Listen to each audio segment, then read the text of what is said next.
बातम्यांचा तो प्रत्येक पैलू ज्याने तुमचा दिवस ठरतो.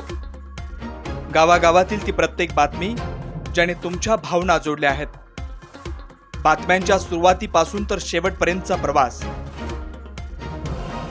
बातम्यांचं ते प्रत्येक सत्य आपल्या आवडत्या KW11 न्यूजवर. आमची विश्वासार्हता, समाजाची लोकप्रियता. गंगापूर तालुक्यातील लासूर स्टेशन जवळील आरापूर येथे राज्याचे उपमुख्यमंत्री तथा जलसंपदा मंत्री देवेंद्र फडणवीस यांच्या शुभ हस्ते गंगापूर जलउपसा सिंचन योजनेच्या कामाचं भूमिपूजन करण्यात आलं. यावेळी बोलताना उपमुख्यमंत्री देवेंद्र फडणवीस म्हणाले की मराठवाड्याच्या हक्काचं पाणी आतापर्यंत पळवण्यात आलं, मात्र आपलं सरकार आल्यानंतर, माझ्याकडे सिंचन विभाग आल्यानंतर मराठवाड्यातील प्रकल्पांना 31,751 कोटी रुपयांची सुधारित मान्यता आपण दिली. त्यात मराठवाड्यातील अनेक जलसिंचन प्रकल्पांचा समावेश असून कल्पकतेतून अनेक जलसिंचन प्रकल्प प्रशांत बंब यांनी मतदारसंघात खेचून आणलेत. राज्यातील एकमेव आमदार प्रशांत बंब आहेत की त्यांनी सर्वात जास्त निधी मतदारसंघाला खेचून आणलाय. गंगापूर तालुक्यात खेचून आणलेल्या बजाजच्या CSR निधीतून तब्बल 200 कोटी रुपयांचे जलयुक्त शिवार योजनेतून अनेक गावं पाणीदार केलेत. हे वाखाणण्याजोगं असल्याचंही उपमुख्यमंत्री यांनी सांगितलंय. आमदार प्रशांत बंब म्हणजे मूर्ती लहान पण कीर्ती महान असून प्रशांत बंब यांनी कल्पकता वापरून जे प्रकल्प मतदारसंघामध्ये आणले तितके प्रकल्प इतर कोणत्याच आमदारांनी केलेले नाहीत.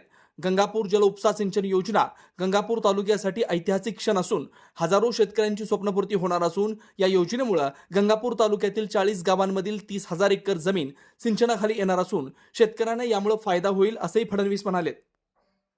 पोरं मोठे झाले पण प्रशांत बंब युवा नेताच दिसतो, पण तो नुसता दिसतो असं नाहीये. इतकी कल्पकता प्रशांतकडे आहे की ती कल्पकता वापरून इतके वेगवेगळे प्रकल्प तो करत असतो. जेवढे वेगवेगळे प्रकल्प प्रशांत बंब यांनी आपल्या मतदारसंघात केले, मी दाव्याने सांगतो राज्यातल्या इतर कुठल्याही मतदारसंघात हे काम झाले. खरोखर मी तुमचे आभार मानतो, प्रशांत बंबचे मानत नाही, मी तुमचे आभार मानतो. तुम्ही हुशार आहात, तुम्ही योग्य माणूस निवडून दिला म्हणून हे सगळं या ठिकाणी झालं. म्हणून मी तुमचे अतिशय मनापासून या ठिकाणी खरं म्हणजे आभार मानतो.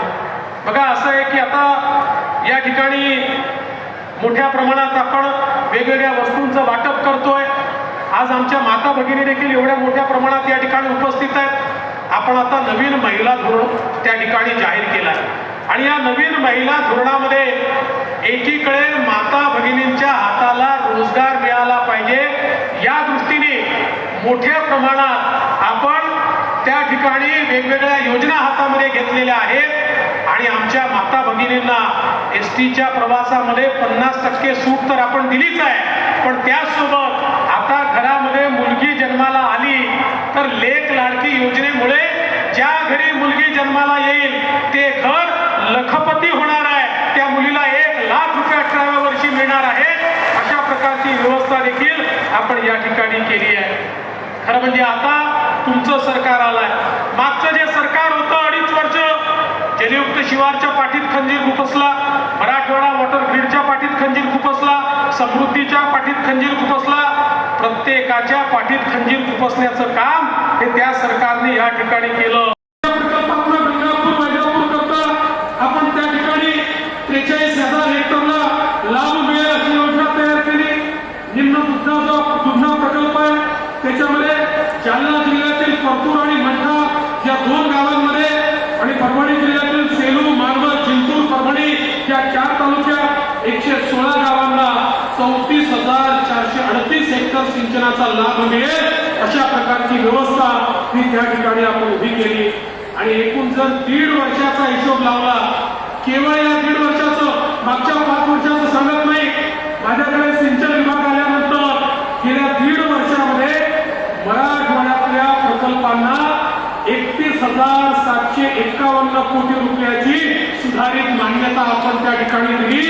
ज्यातनं मराठवाड्यामध्ये 4,69,000 हेक्टर जमीन ही सिंचनाखाली येणार आहे. म्हणजे जवळपास 5,00,000 हेक्टर जमीन ही सिंचनाखाली आणण्याचं काम हे आपण त्या ठिकाणी करतोय.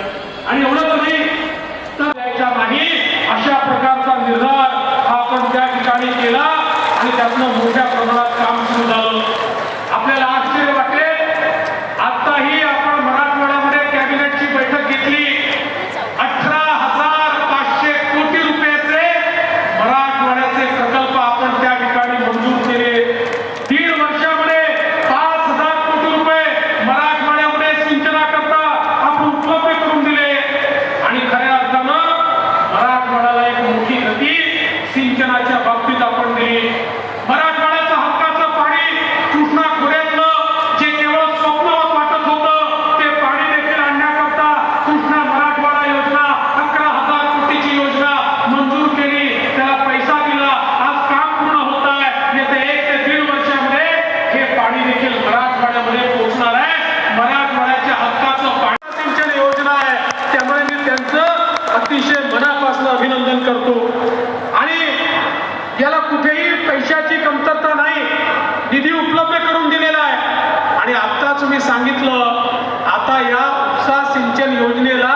सोलारचा प्रकल्प मंजूर करून देणार आहोत, म्हणजे लागणारी वीज देखील सोलारच्या माध्यमातून येईल. शेतकऱ्यांना कुठलीही चिंता करण्याची आवश्यकता या निमित्ताने राहणार नाही. खरं म्हणजे आपण बघतो, साधारण ॲव्हरेज विचार केला तर ज्या ठिकाणी पाणी कमी असतं, आमच्या माता भगिनी मोठ्या प्रमाणात या ठिकाणी आहेत.